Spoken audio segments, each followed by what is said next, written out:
Welcome to Top 10 Facts. There are places on Earth where nature's raw power and our own mortality meet. None are more formidable than Mount Everest. For decades, Everest has called to the brave and the foolhardy, its summit closer to the stars than any other. But Everest is more than a mountain. It is a keeper of secrets, a silent witness to tragedy. Many who answer its call never return, their stories becoming whispers on the wind. Join me as we explore the top 10 spookiest facts. Mount Everest, the mountain waits, patient, eternal, and unforgiving. Number 1. The Death Zone. Our journey begins where life unravels, above 8,000 meters in the Death Zone. Here the air is so thin, the body cannot adapt. Every breath is a struggle. Even with bottled oxygen, you're only borrowing time. The mountain is relentlessly trying to kill you. Many who enter never return. Number 2. Ghostly footprints. In the high Himalayas, legends whisper of a mysterious creature, known to the Sherpa as the Yeti, to others as the abominable snowman. In 1951, explorer Eric Shipton found strange giant footprints in the snow near Everest. The prints were primate-like, with a large opposable toe, unlike any known animal. Shipton's photos became legendary, fueling the mystery. Are these tracks tricks of the snow, or proof of a solitary guardian roaming Everest's lonely heights? Number 3. Frozen in time. The unforgiving nature of the death zone leads to a grim and haunting reality. When a climber perishes at such extreme altitudes, recovery is often impossible. The treacherous terrain and lack of oxygen make retrieval missions incredibly dangerous, risking the lives of any rescue team. The tragic result is that Mount Everest has become the world's highest open-air graveyard. It is estimated that over 300 people have died on its slopes, and the bodies of more than 200 of them remain there, entombed in the ice where they fell. The extreme cold acts as a perfect preservative. Climbers who died decades ago are found in a state of eerie preservation, their skin, hair, and clothing left almost completely intact. They lie in the snow, frozen in their final moments, some still clipped to their safety ropes, others huddled in shallow caves, looking as though they might wake at any moment. These silent sentinels serve as a constant, grim reminder of the mountain's toll. For those who ascend, it is an unavoidable and deeply unsettling part of the journey, to climb past the frozen bodies of those who attempted the same dream and failed. Number 4. The Sleeping Beauties. Among Everest's most chilling fates are the Sleeping Beauties, climbers who, overcome by exhaustion and hypothermia, sit down to rest and never rise again.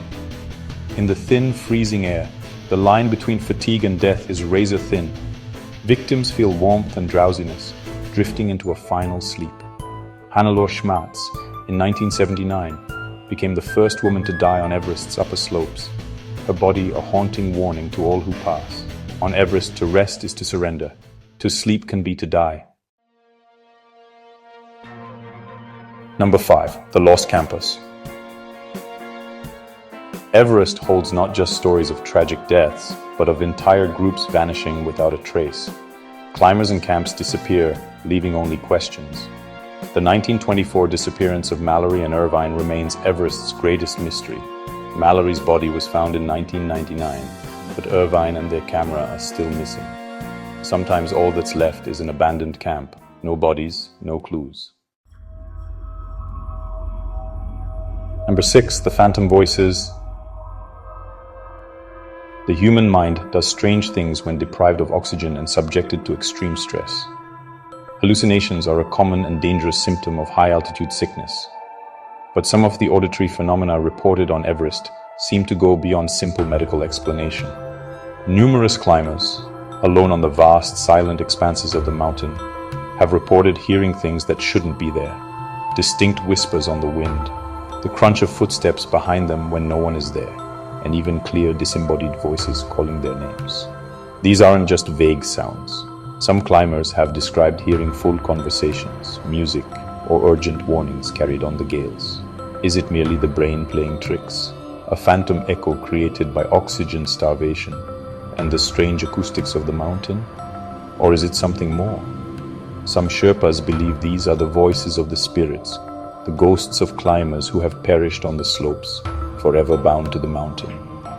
For a climber, alone and vulnerable, to hear a voice in that desolate wilderness is a deeply unnerving experience, blurring the line between physical hardship and a supernatural encounter. Number 7.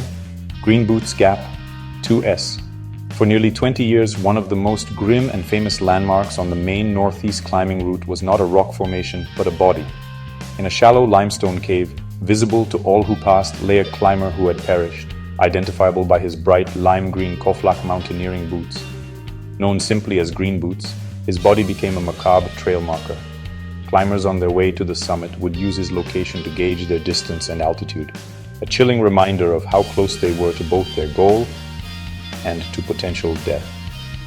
The identity of Green Boots was long believed to be Siwang Paljor, an Indian climber who died in the infamous 1996 Everest disaster.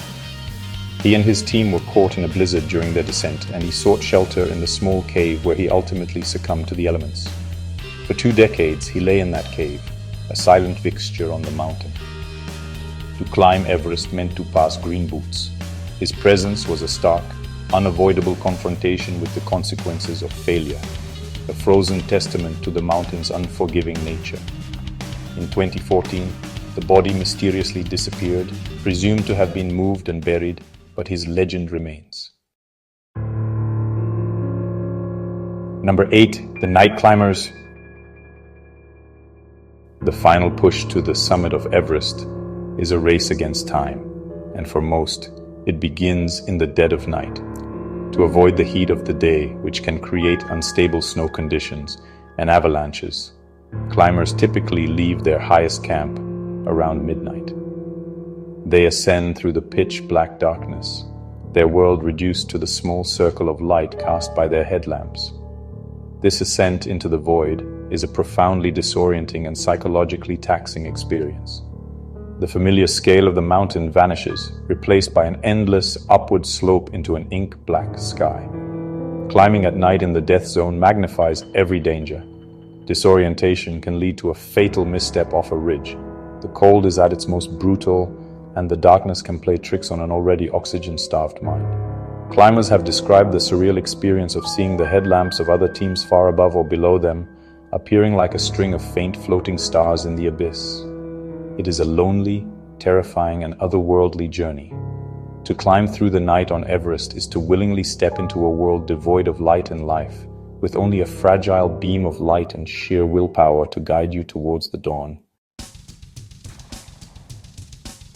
Number 9. The Storms.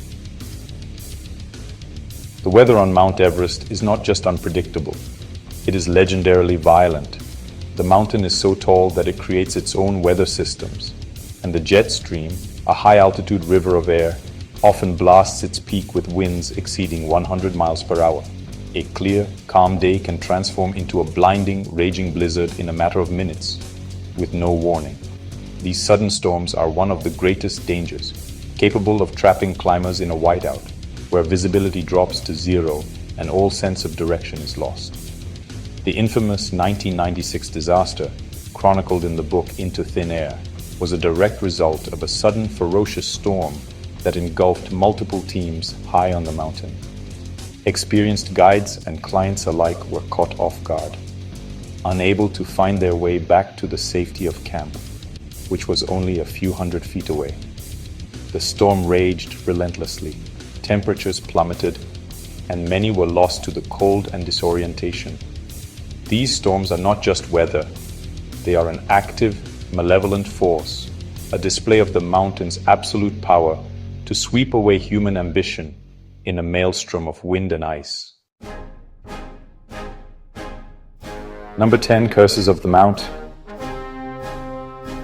Beyond the known dangers of altitude and weather, some expeditions to Everest seem to be plagued by something more sinister, an unrelenting streak of bad luck that defies logical explanation.